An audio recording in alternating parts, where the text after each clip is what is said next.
On fait les choses équitablement cette année, a déclaré mon père alors que les enfants de mon frère déballaient des ordinateurs portables, des écouteurs et une PS5 que j'avais apparemment aidé à payer. Ma fille a ouvert un cahier à 3 $. Arrête de surréagir, a raillé maman. J'ai juste pris son manteau et suis sorti. Ce soir-là, j'ai annulé leur assurance, arrêté leurs abonnements de streaming et me suis retiré de tous les comptes partagés. Au matin, je me suis réveillé avec 67 appels manqués. Salut tout le monde, avant de plonger dans la vidéo d'aujourd'hui, j'ai besoin de votre aide. Nous avons remarqué que la chaîne perdait un peu de vitesse, et s'abonner est l'une des meilleures façons de nous soutenir. C'est rapide, et ça nous aide à continuer de vous apporter du contenu génial. Votre soutien compte énormément. Continuons à faire grandir cette chaîne ensemble. Merci beaucoup. Maintenant, commençons la vidéo. Je m'appelle Brian. J'ai 34 ans. Et s'il y a une chose que j'ai apprise dans ma vie d'adulte, c'est ceci, être fiable n'est pas la même chose qu'être valorisé. Je travaille comme comptable dans une entreprise de taille moyenne au centre-ville. Le travail est assez bien rémunéré. J'ai une fille, Olivia, qui a eu 8 ans le mois dernier. Sa mère nous a quittés il y a 3 ans, et nous sommes seuls depuis. Olivia est brillante, curieuse et beaucoup trop perspicace pour son âge. Elle remarque les choses. Elle remarque quand je suis fatigué. Elle remarque quand je saute des repas pour m'assurer qu'elle mange bien. Et ce soir, alors que je l'aidais à boutonner son manteau pour aller chez mes parents, elle a remarqué la tension dans mes épaules. « Papa, ça va ?» a-t-elle demandé, sa petite main cherchant la mienne. J'ai souri et serré doucement ses doigts. « Je vais bien, ma chérie. Juste une longue journée. » Elle a hoché la tête, mais ses yeux sont restés sur mon visage un moment de plus. Je me suis détourné pour prendre les clés de la voiture, ne voulant pas qu'elle voie le doute s'insinuer dans mon expression. Mes parents vivent à 40 minutes de la ville dans une maison de 3 chambres qu'ils ont achetée il y a 20 ans. C'est la maison où j'ai grandi, la maison où j'ai appris ce que cela signifiait d'être le second. Mon frère Édouard a 2 ans de moins que moi. Il a toujours été l'enfant chéri. Il a joué au football au lycée. Il a épousé sa petite amie du lycée, Evelyne.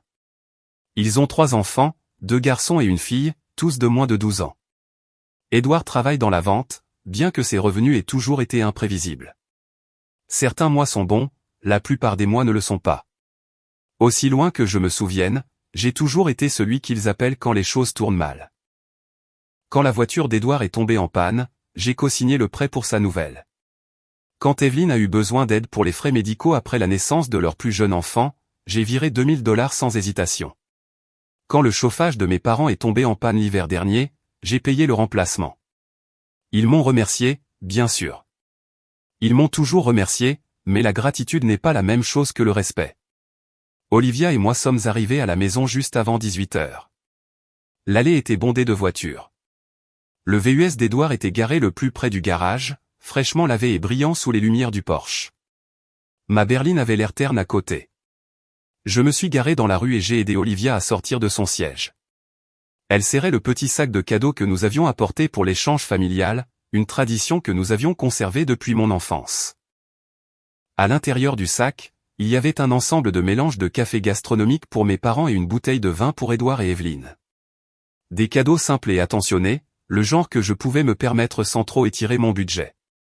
La porte d'entrée s'est ouverte avant que nous n'y arrivions. Ma mère se tenait dans l'embrasure de la porte, son visage illuminé d'un sourire qui n'atteignait pas tout à fait ses yeux. « Brian, tu es arrivé. Et Olivia, regarde-toi, ma chérie. Viens faire un câlin à grand-maman. » Olivia a couru vers l'avant, son inquiétude antérieure fondant dans la chaleur de l'étreinte de ma mère.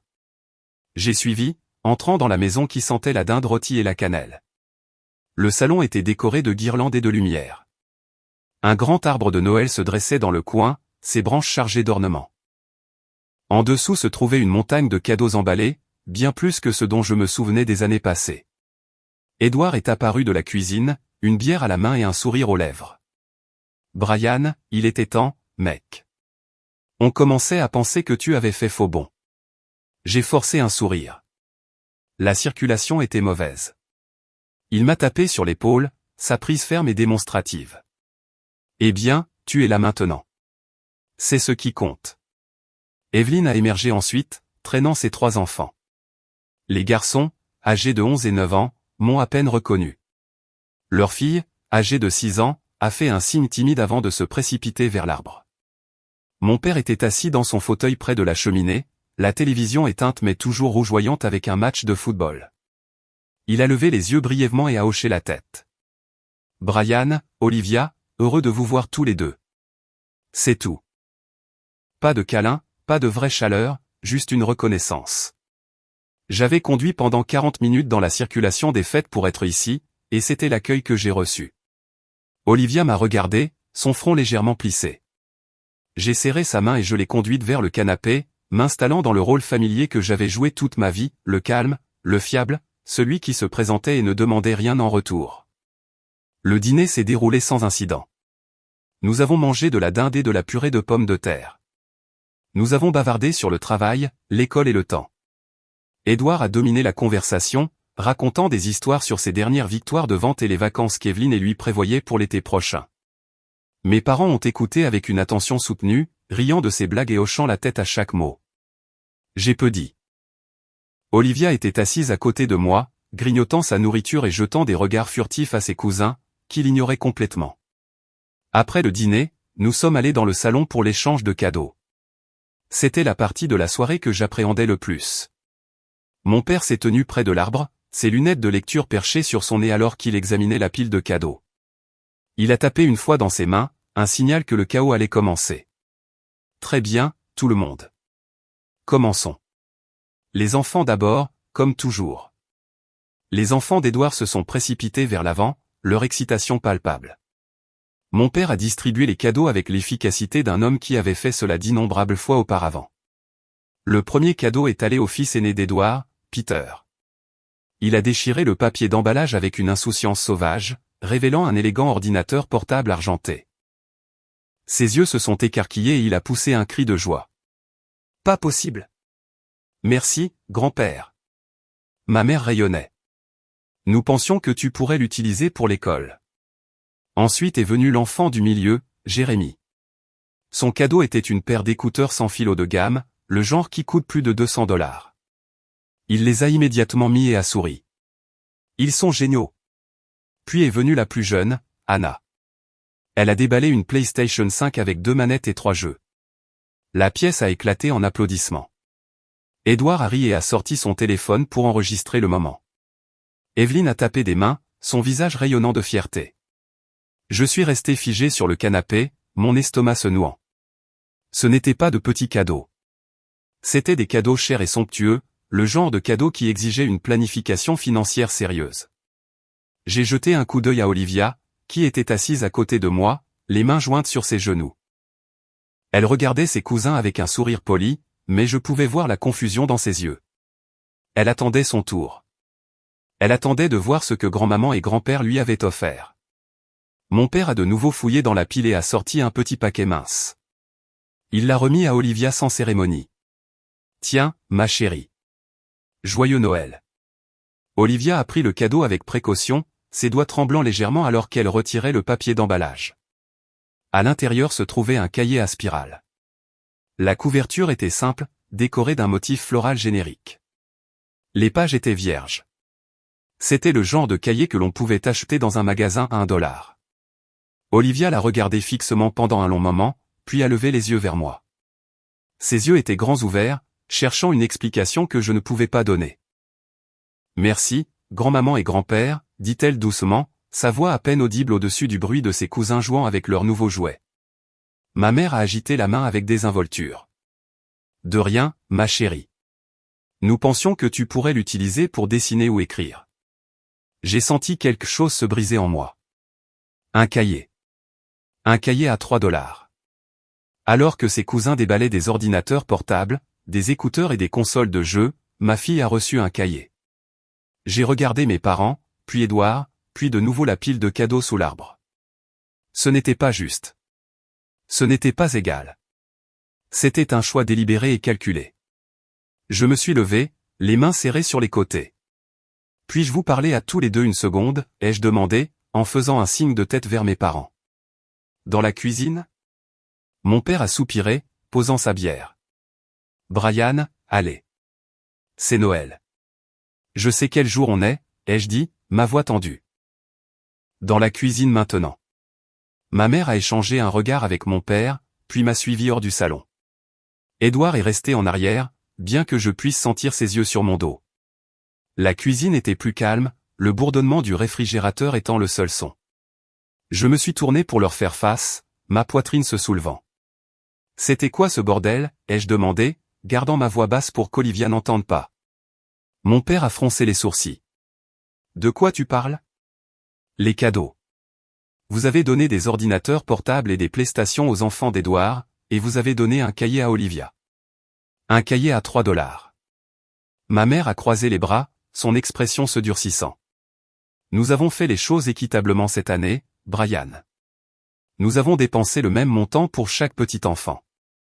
Équitable, ai-je répété, ma voix s'élevant légèrement. Comment est-ce équitable? Olivia a eu un cahier alors que ses cousins ont eu des centaines de dollars d'électronique. Mon père a levé une main. Nous avons alloué un budget par enfant. Ce que nous avons choisi d'acheter avec ce budget est notre affaire. De plus, Olivia est plus jeune. Elle n'a pas encore besoin d'un ordinateur portable. Je l'ai regardée fixement, l'incrédulité m'envahissant. Elle a 8 ans, papa. Peter en a 11. C'est une différence de 3 ans. Tu es en train de me dire qu'un cahier est égal à une PlayStation? Ma mère s'est avancée, sa voix aiguë. Arrête de surréagir, Brian. Tu es dramatique. Ce ne sont que des cadeaux. Olivia va bien. Elle n'a même pas semblé contrariée. Elle a 8 ans, ai-je répété, ma voix tremblant. Elle ne sait pas comment être contrariée. Elle est trop polie pour dire quoi que ce soit. Mais moi, non. Ce n'est pas juste, et vous le savez. Mon père a agité une main méprisante. Tu fais une scène pour rien. Si tu veux qu'Olivia ait plus, achète-le toi-même. Nous ne sommes pas faits d'argent. Les mots m'ont frappé comme une gifle. Pas fait d'argent. J'ai pensé à chaque chèque que j'avais écrit, à chaque facture que j'avais payée, à chaque urgence que j'avais couverte. J'ai pensé au chauffage, aux prêts automobiles, aux frais médicaux. J'ai pensé aux innombrables fois où j'avais sacrifié mon propre confort pour m'assurer qu'ils allaient bien. Et maintenant, ils étaient là, me disant qu'ils n'étaient pas faits d'argent. Je me suis retourné et suis retourné dans le salon. Olivia était assise sur le canapé, le cahier reposant sur ses genoux. Elle a levé les yeux vers moi, ses yeux scintillant de larmes non versées qu'elle ne laisserait jamais tomber. Je me suis agenouillé à côté d'elle et j'ai pris sa main. Allons-y, ma chérie. Prends ton manteau. Elle a hoché la tête et s'est levée sans hésitation.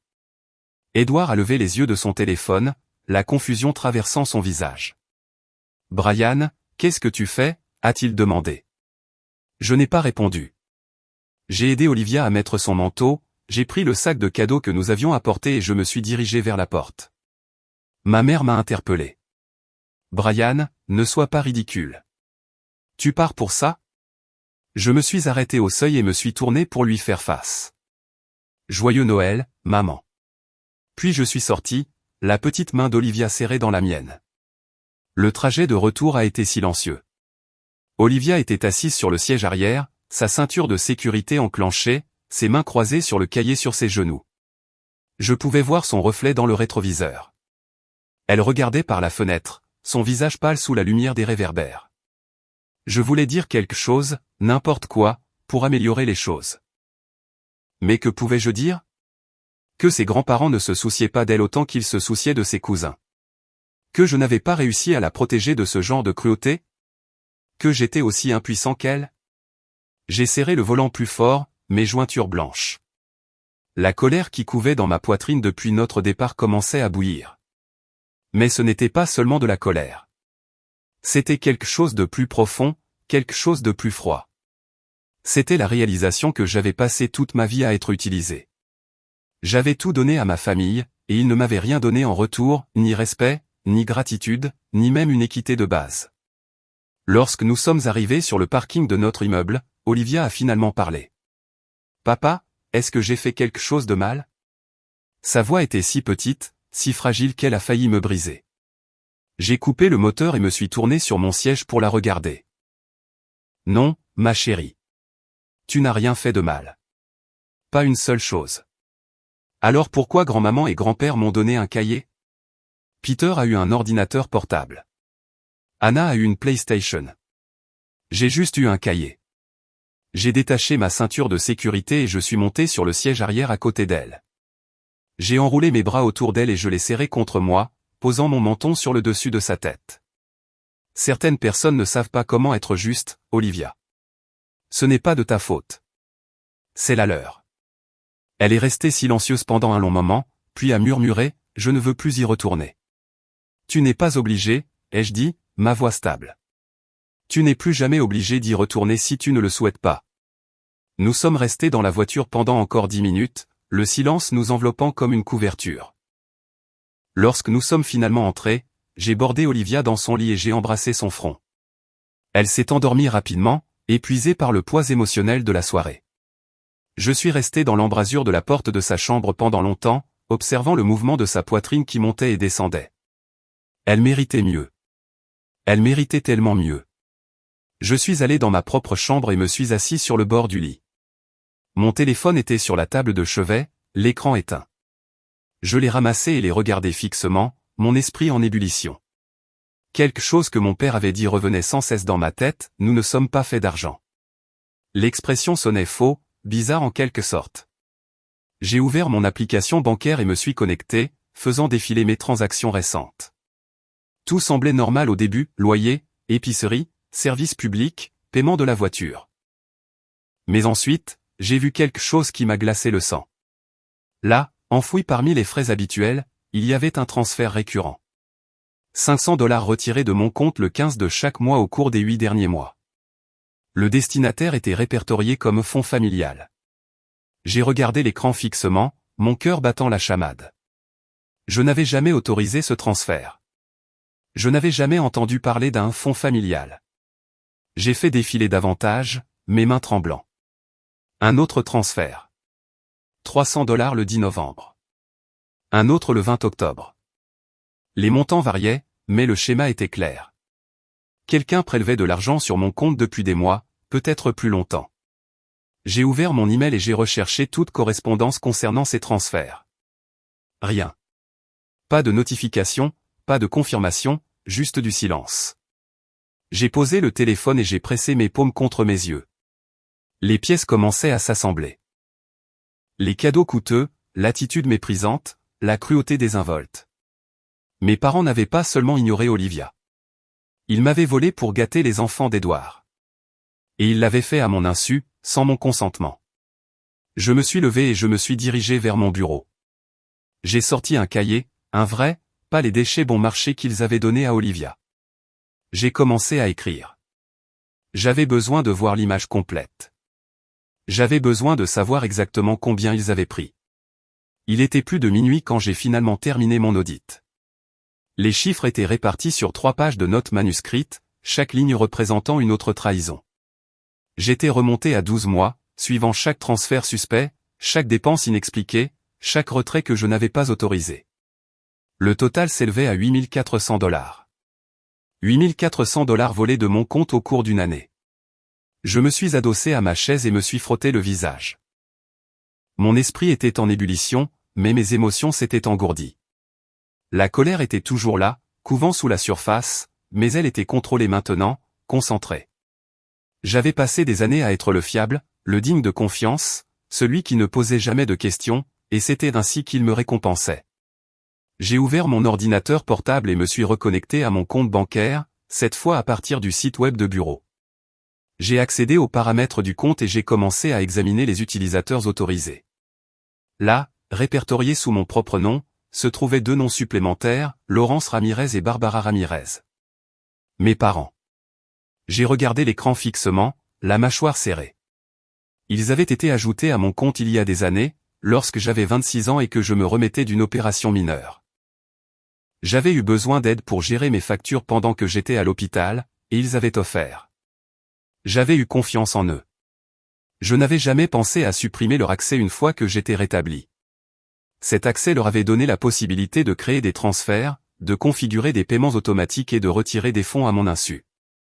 Et ils l'avaient utilisé pendant des mois, peut-être des années. J'ai cliqué sur l'historique des transferts, mon estomac se tordant à chaque nouvelle entrée. Le schéma était clair. Chaque fois que les enfants d'Edouard avaient un anniversaire, un transfert apparaissait. Chaque fois qu'il y avait une fête, un autre transfert. Ils utilisaient mon argent pour jouer le rôle de grands-parents généreux, tout en me serrant la ceinture, ignorant le vol qui se produisait sous mon nez. J'ai pris mon téléphone et j'ai ouvert mes messages. J'ai fait défiler jusqu'au contact de mon père et j'ai regardé son nom fixement pendant un long moment. Je pourrais l'appeler tout de suite. Je pourrais exiger des réponses. Je pourrais crier et menacer et leur faire comprendre à quel point il m'avait blessé. Mais qu'est-ce que cela accomplirait? Il le nierait. Il me manipulerait. Il me dirait que je surréagis, comme il l'avait fait ce soir. Non, je n'allais pas leur donner cette satisfaction. Je n'allais pas leur donner la chance de transformer cela en quelque chose que ce n'était pas. J'ai posé le téléphone et j'ai ouvert un nouveau document sur mon ordinateur portable. J'ai commencé à faire une liste, tous les services que je payais qui leur profitaient, tous les comptes auxquels j'étais connecté, toutes les factures que j'avais couvertes au fil des ans. La liste était plus longue que je ne le pensais. Assurance automobile pour le camion de mon père. Je l'avais ajouté à ma police il y a 2 ans lorsque ses tarifs ont monté en flèche. Complément d'assurance maladie pour ma mère. Je payais la prime mensuelle depuis qu'elle avait eu 60 ans et qu'elle se plaignait des lacunes de sa couverture médicale. 3 abonnements de streaming, Netflix, Hulu et Disney+. Je les avais configurés pour Noël dernier lorsqu'ils ont mentionné vouloir regarder plus d'émissions. Une carte de crédit partagée liée à mon compte. Je leur avais donné pour les urgences, mais le relevé indiquait des frais pour l'épicerie, l'essence et les repas au restaurant, pas les urgences, les dépenses quotidiennes. J'ai sorti une feuille de calcul et j'ai commencé à calculer. Entre les transferts non autorisés et les services que je payais, je contribuais à plus de $1000 par mois à leur style de vie. $1000. Et ils ont eu l'audace de me dire qu'ils n'étaient pas faits d'argent. J'ai jeté un coup d'œil à l'horloge. Il était près de 2 heures du matin. Olivia se réveillerait dans quelques heures, et je devais être prêt à lui préparer le petit déjeuner, à l'emmener au parc, à faire semblant que tout allait bien. Mais tout n'allait pas bien, et ça ne le serait plus jamais. J'ai ouvert un nouvel onglet et j'ai commencé à chercher comment supprimer les utilisateurs autorisés des comptes bancaires. Ensuite, j'ai ouvert un autre onglet et j'ai cherché comment annuler les polices d'assurance. Un autre onglet pour les services de streaming, un autre pour les fermetures de comptes de carte de crédit. J'étais méthodique, délibéré. Il ne s'agissait pas de vengeance. Il s'agissait de justice. Il s'agissait de récupérer ce qui était à moi. Au moment où le soleil a commencé à se lever, j'avais un plan complet et détaillé. Et d'ici demain, mes parents comprendraient ce que cela signifiait de perdre la seule personne qui avait toujours été là pour eux. Olivia s'est réveillée à 8 heures. Je lui ai préparé son petit déjeuner préféré, des crêpes aux pépites de chocolat et aux fraises. Elle a mangé tranquillement, toujours abattue de la veille. Quand elle a fini, je lui ai suggéré de passer la journée à la maison à regarder des films et à jouer à des jeux de société. Elle a accepté, ses yeux s'illuminant légèrement. Je voulais lui offrir une bonne journée, une journée normale, même si je me préparais à démanteler tout ce que mes parents avaient construit sur mon dos. Une fois qu'Olivia s'est installée sur le canapé avec un film Disney, je me suis retiré dans ma chambre avec mon ordinateur portable. Je me suis d'abord connecté à mon compte bancaire. Supprimer les utilisateurs autorisés de mes parents a pris moins de 5 minutes. J'ai cliqué sur les invites de sécurité, confirmé mon identité et supprimé leur nom du compte. Le système a traité le changement immédiatement. Ils n'avaient plus accès. Ils ne pouvaient plus créer de transfert. Ils ne pouvaient plus me voler. Ensuite, j'ai examiné leurs virements récurrents. Il y en avait 4 actifs, chacun étant programmé pour prélever de l'argent à différentes dates tout au long du mois. Je les ai tous annulés. Les confirmations sont apparues à l'écran une par une, chaque suppression étant définitive et irréversible. J'ai pris une capture d'écran de chaque confirmation et je les ai enregistrées dans un dossier intitulé Preuve. Ensuite, j'ai tourné mon attention vers l'assurance automobile. J'ai appelé la ligne automatisée de l'entreprise et j'ai navigué dans le menu jusqu'à ce que j'atteigne l'option de supprimer un conducteur de ma police. Le système a demandé les informations de mon père, que j'ai fournies. En quelques minutes, le changement a été traité. Mon père n'était plus assuré dans le cadre de ma police. S'il conduisait son camion aujourd'hui, il conduirait sans assurance. C'était son problème, pas le mien. Le supplément d'assurance maladie était le suivant.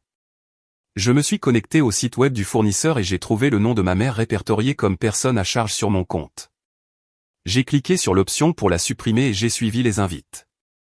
Le système a demandé si j'étais sûr. J'ai cliqué sur oui. L'écran s'est actualisé et son nom a disparu. La prime mensuelle baisserait de 75 $ à partir du mois prochain. Les services de streaming étaient encore plus faciles. Je me suis connecté à Netflix, j'ai accédé aux paramètres du compte et j'ai modifié le mot de passe. Ensuite, j'ai supprimé tous les appareils à l'exception du mien et de la tablette d'Olivia. J'ai répété le processus pour Hulu et Disney+. Les appareils de mes parents ont été déconnectés instantanément. S'ils essayaient de regarder leurs émissions ce soir, ils se retrouveraient face à un écran de connexion et à un mot de passe qu'ils n'avaient pas. Enfin, je me suis occupé de la carte de crédit partagée. Cela nécessitait un appel téléphonique. J'ai composé le numéro au dos de la carte et j'ai attendu en écoutant la musique d'attente. Lorsqu'un représentant a finalement répondu, j'ai expliqué que je devais fermer une carte secondaire sur mon compte. Le représentant a demandé le numéro de carte, que j'ai fourni. Elle a confirmé la fermeture et m'a assuré que la carte serait désactivée dans l'heure. Je me suis adossé à ma chaise et j'ai expiré lentement. C'était fait. Chaque connexion coupée, chaque avantage révoqué, chaque dollar récupéré. Mon téléphone était posé sur le bureau à côté de moi, silencieux et sombre. Je savais que ça ne resterait pas ainsi longtemps. Ils remarqueraient, ils paniqueraient et ils appelleraient, mais j'étais prêt. Je suis retourné dans le salon et je me suis assis à côté d'Olivia sur le canapé. Elle s'est appuyée contre moi, sa petite main trouvant la mienne. Nous avons regardé le reste du film dans un silence confortable. J'ai caressé ses cheveux distraitement, mon esprit dérivant vers ce qui allait se passer ensuite. Je n'avais aucune illusion sur la façon dont cela se déroulerait. Mes parents seraient furieux. Édouard serait furieux. Ils exigeraient des explications. Ils me culpabiliseraient. Ils me traiteraient d'égoïste et d'ingrat. Mais pour la première fois de ma vie, je me fichais de ce qu'ils pensaient. J'avais passé 34 ans à essayer de gagner leur approbation, et cela ne m'avait valu que de l'épuisement et de l'exploitation. Plus jamais. Olivia m'a regardé, ses yeux curieux. « Papa, est-ce que tu es content ?» J'ai souri, le premier sourire sincère que j'avais ressenti depuis des jours. « Oui, ma chérie. Je le suis. » Elle a hoché la tête et s'est retournée vers le film. Je l'ai attiré plus près et j'ai fermé les yeux, un sentiment de calme envahissant.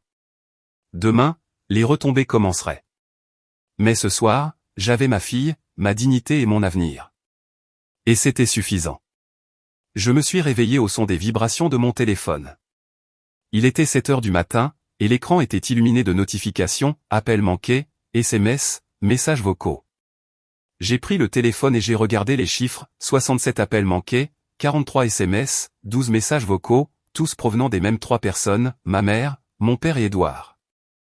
J'ai reposé le téléphone et je suis sorti du lit. Olivia dormait encore, sa porte fermée. Je suis allé à la cuisine et j'ai démarré la cafetière, la routine familière me ramenant à la réalité. Mon téléphone a continué de vibrer sur la table de chevet, incessant et en colère. Je l'ai ignoré. Lorsque le café a été prêt, je me suis versé une tasse et je me suis assis à la table de la cuisine. J'ai pris mon téléphone et j'ai ouvert les messages. Les premiers étaient de ma mère, envoyés vers 23 h la nuit précédente. Brian, Netflix ne fonctionne pas, as-tu changé le mot de passe?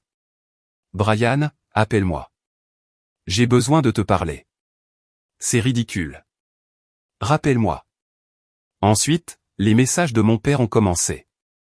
Son ton était plus vif, plus agressif. Qu'est-ce que tu as foutu? Ma compagnie d'assurance dit que je ne suis plus couvert. Appelle-moi tout de suite. Ce n'est pas drôle. Tu es incroyablement égoïste. Répare ça. Les messages d'Édouard sont arrivés plus tard, vers minuit. Il était moins direct, plus manipulateur. Et, mec. Maman et papa paniquent. Qu'est-ce qui se passe? Tu peux m'appeler. Écoute, je ne sais pas ce qui s'est passé hier soir, mais c'est un peu extrême, tu ne trouves pas? Allez, Brian. Nous sommes une famille. Parlons-en. J'ai fait défiler le reste des messages, chacun étant plus désespéré que le précédent. Ils avaient découvert les coupures. Ils avaient réalisé ce que j'avais fait, et ils paniquaient. Bien fait. J'ai ouvert les messages vocaux ensuite. Le premier était de ma mère, sa voix aiguë et frénétique. Brian, je ne sais pas ce que tu as fait, mais tu dois réparer ça tout de suite. Ton père ne peut pas aller travailler parce que son assurance a disparu. Netflix ne se connecte pas. Qu'est-ce qui se passe? Le second était de mon père, sa voix froide et coupante. Tu as franchi une limite, Brian. Je ne sais pas quel est ton problème, mais c'est inacceptable. Rappelle-moi immédiatement. Le troisième était d'Edouard, essayant de paraître raisonnable, mais échouant. Eh, mec, écoute, je sais que tu étais contrarié hier soir, mais c'est trop. Maman et papa sont vraiment stressés. Tu peux juste les appeler et arranger ça pour le bien de tous? J'ai supprimé les messages vocaux sans répondre. J'ai pris une gorgée de mon café et j'ai regardé le téléphone. Il voulait des réponses. Il voulait des explications. Il voulait que je répare le gâchis que j'avais créé, mais je ne leur devais rien. Mon téléphone a sonné à nouveau. Le nom de ma mère clignotait à l'écran. J'ai laissé sonner. Puis mon père a appelé, puis Édouard. Je les ai tous laissés aller à la messagerie vocale. Après le quatrième appel, j'ai mis le téléphone en mode silencieux et je l'ai posé face vers le bas sur la table. Olivia s'est promenée dans la cuisine quelques minutes plus tard, se frottant les yeux. Bonjour, papa. Bonjour, ma chérie. Tu veux des céréales? Elle a hoché la tête et est montée sur sa chaise. Je lui ai versé un bol et je l'ai placé devant elle, puis je me suis assis en face d'elle avec mon café. Nous avons mangé en silence, le poids du monde extérieur étant tenu à distance par les murs de notre appartement.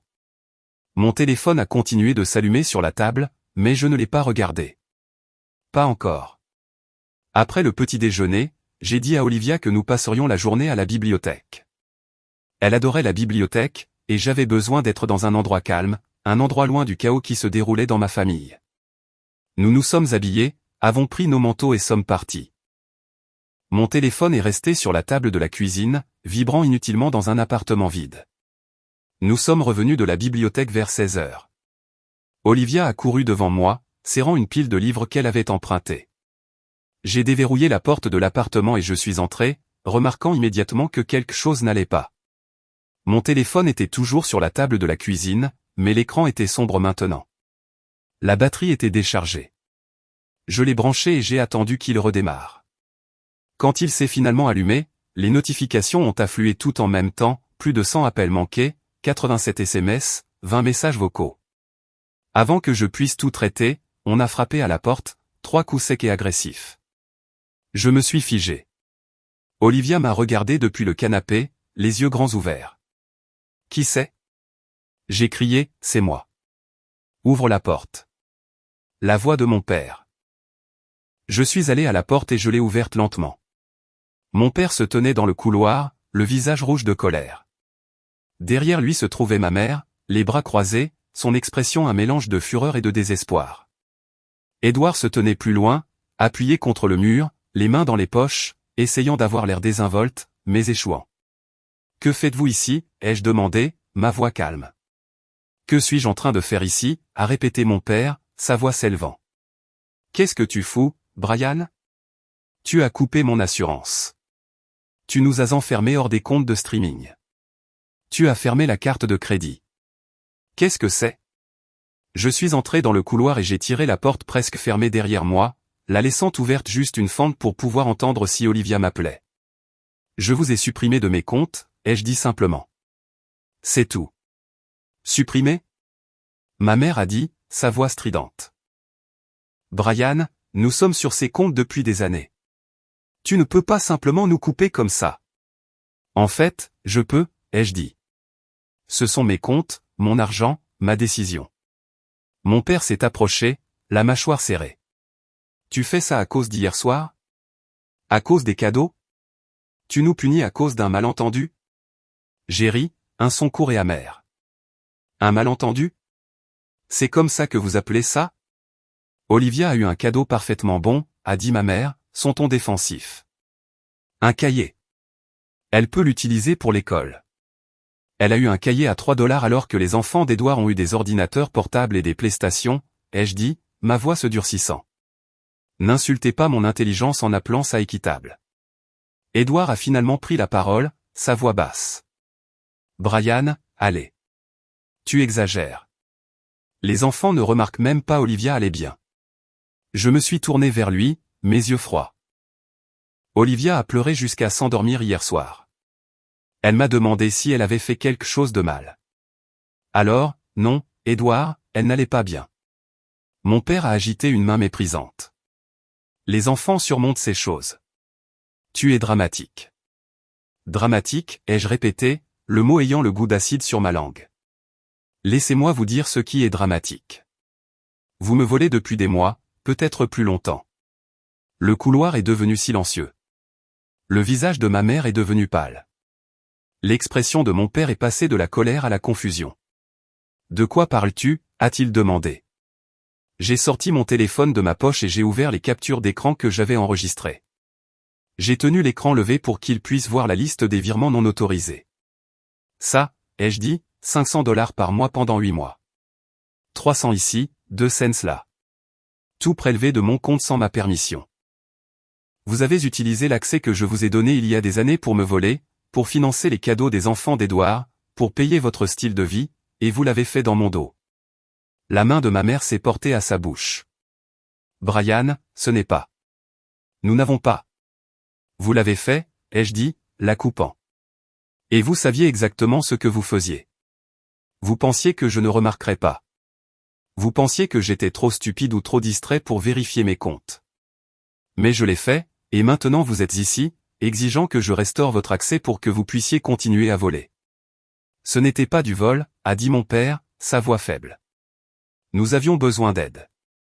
Edouard a du mal. Nous essayons juste de faciliter les choses. Alors vous auriez dû me le demander, ai-je dit.